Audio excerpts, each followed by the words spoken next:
Terus setelah itu dia laporkan, udah apa dia takut dia ketemu bla bla bla bla bla bla. Jadi nggak ada verifikasi narsum apapun dari buku Jokowi Undercover. Coba satu pun. Jadi 3 kali saya melakukan ya, Iya. ke katanya narsum. 3 kali hal yang sama dia lakukan kayak berarti gitu. awalnya abang menelusuri itu referensinya buku Bambang Tri itu. Peneliti bang saya. Iya.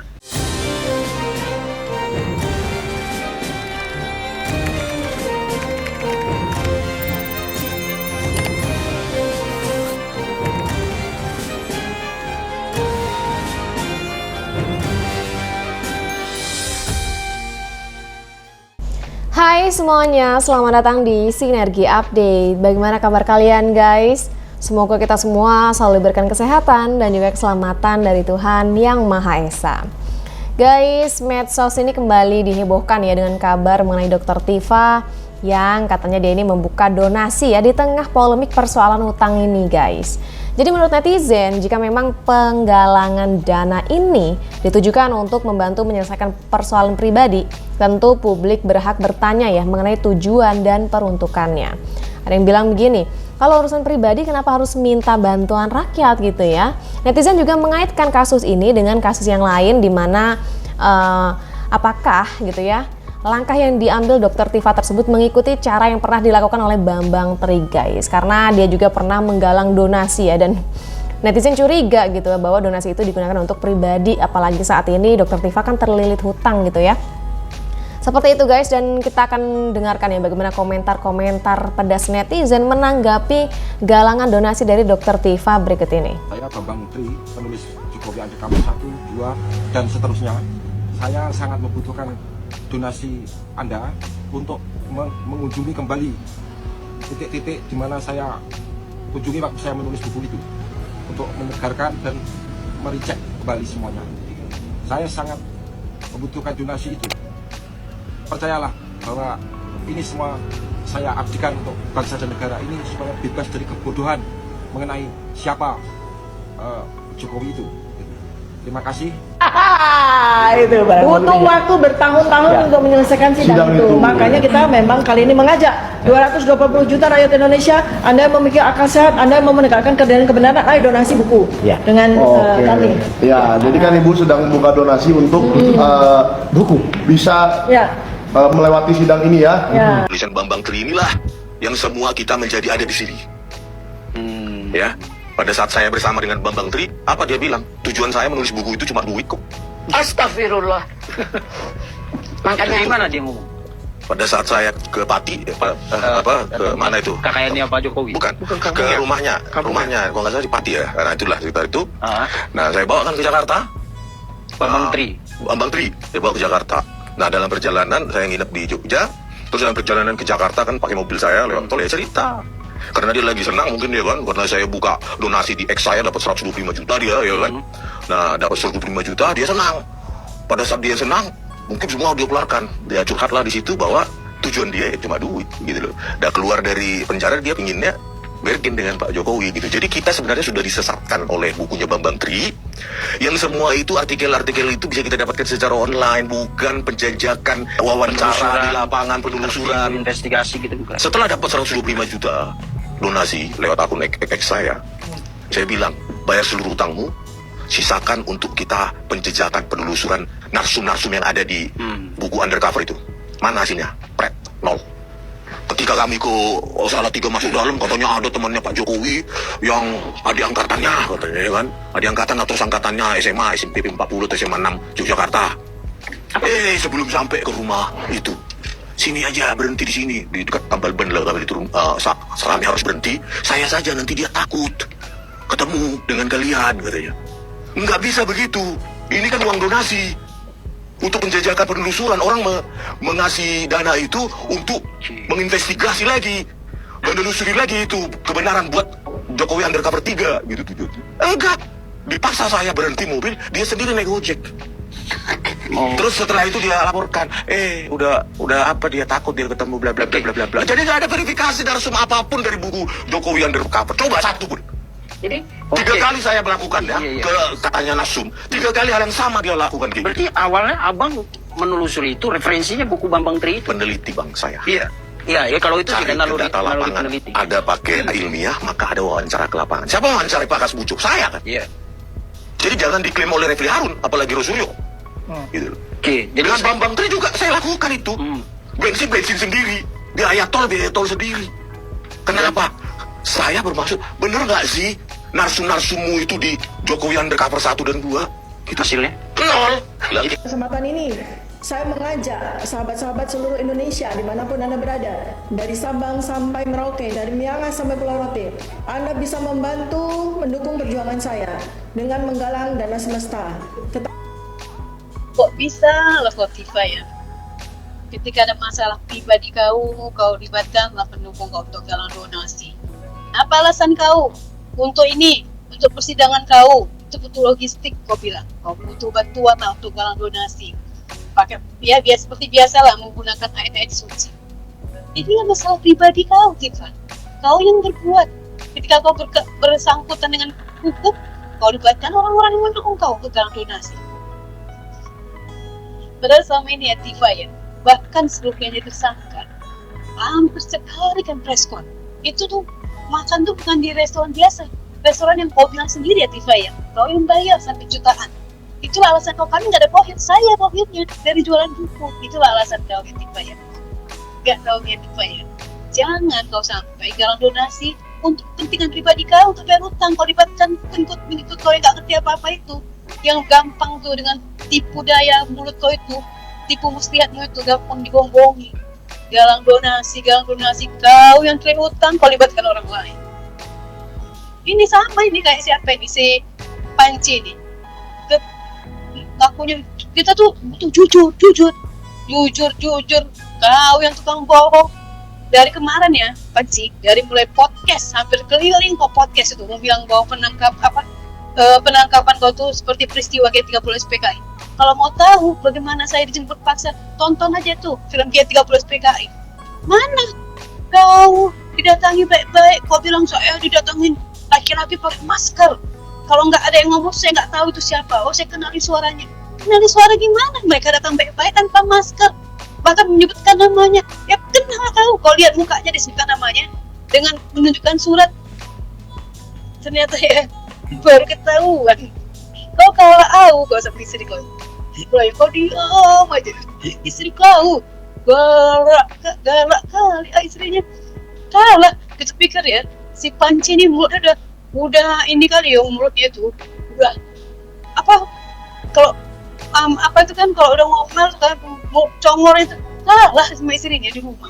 Pantas kau pelampiasan kau di TV, kau congor, kau cuap-cuap. Di rumah nggak ada artinya kau Panci, diam aja kau. Istri kau yang bela kau. Kali istri. Terus kau bilang apa? Pengakuan kau.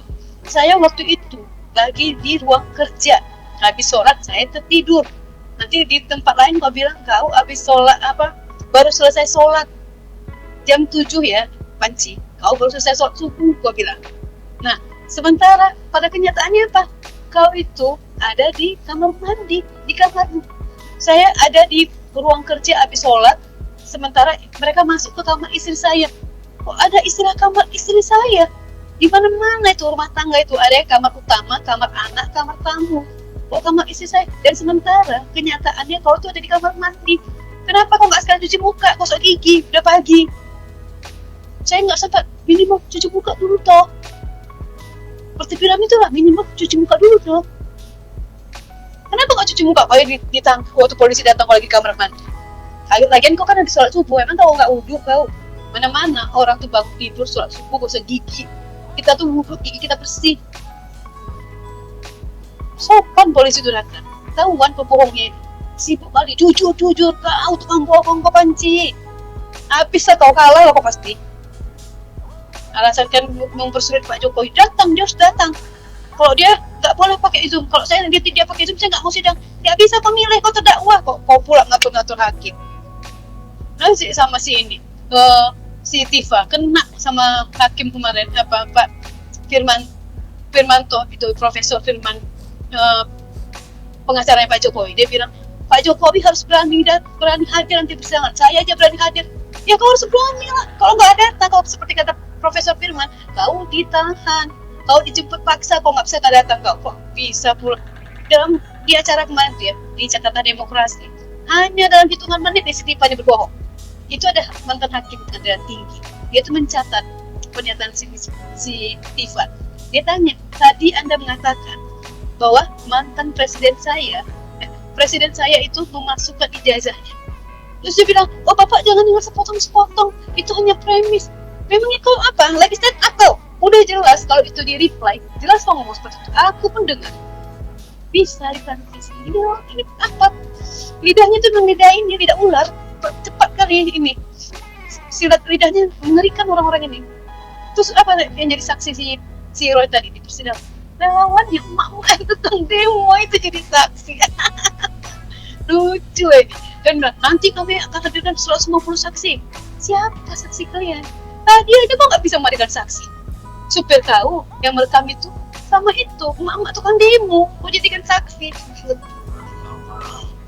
Selamat tidur yang cukup ya kau Tifa malam ini. Kita dengar tentang apa isi dakwaan kau. Oke Tifa, semangat Tifa, semangat storytell. Oke teman-teman, kita sudahi nontonnya dan ya terus terang kita prihatin dengan Tifa ya dan ya kasihan juga.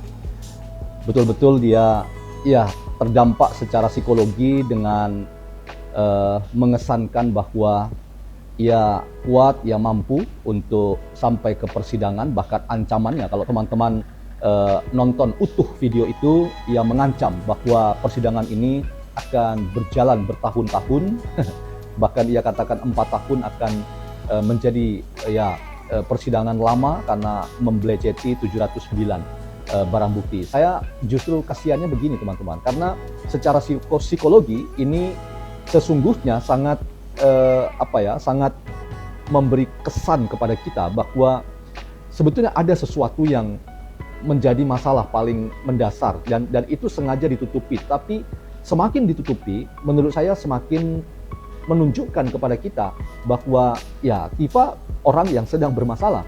Tifa orang yang sedang menghadapi problem serius, dan problemnya ini bukan ekonomi saja ya, terkait dengan hutang piutang yang ia tidak bisa selesaikan, tetapi poinnya itu justru ada pada diri Tifa sendiri ya, yang secara psikologi tergambar bahwa ia sedang menghadapi masalah psikologi yang sangat berat ya, dan beratnya tekanan psikologi terhadap dirinya itu akhirnya menciptakan self defense. Self defense itu apa? Mekanisme, jadi self defense mechanism. Jadi self defense mechanism itu artinya mekanisme membela diri ya. Dengan apa? Dengan menunjukkan saya percaya diri ya. Jadi orang yang terlalu pede itu juga bermasalah teman-teman ya. Jadi hati-hati orang yang terlalu over dalam rangka percaya diri itu sebetulnya orang yang sedang mempertontonkan problem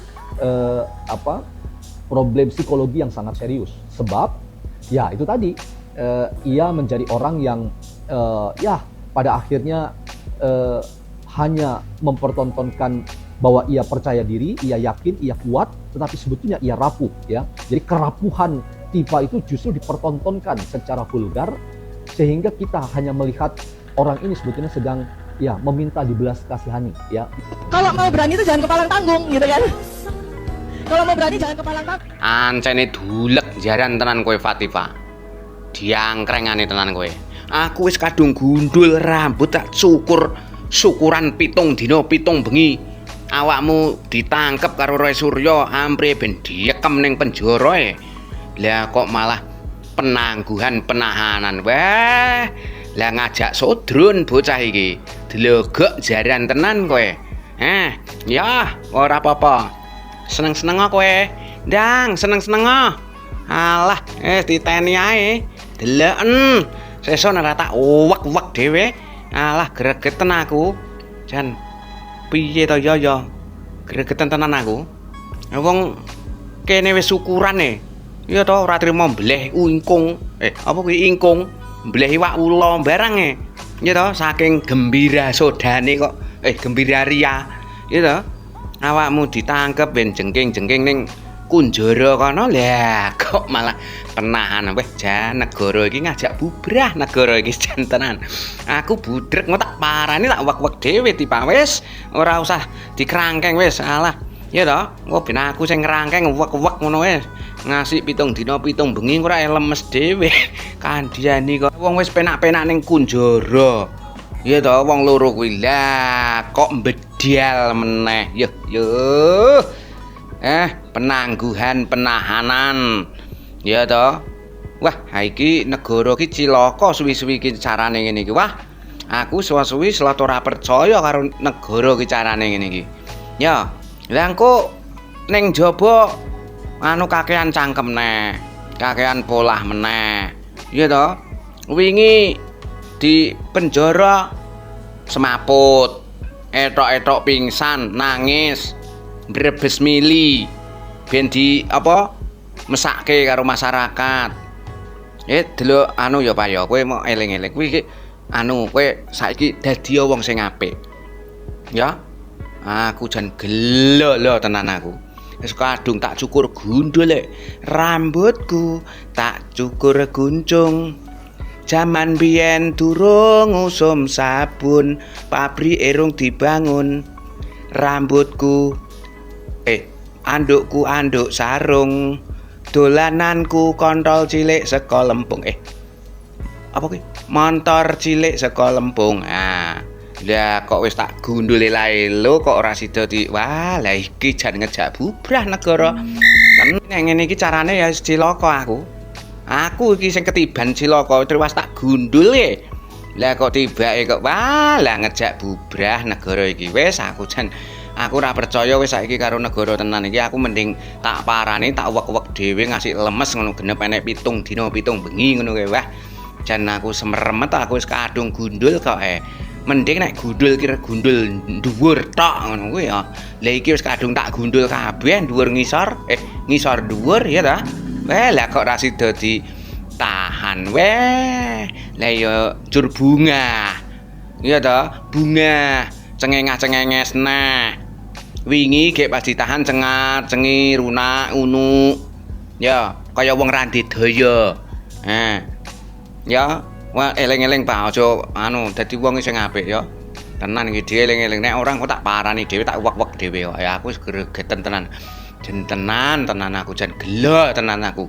Gelo aku pati Pak karo kowe jan gelo. Wis negara iki ya wis mbuh ki ngrasake budrek aku. Jare ngomongke ape ditahan ora ditahan malah diculke meneh bedal. Alah budrek aku budrek aku budrek tenan budrek.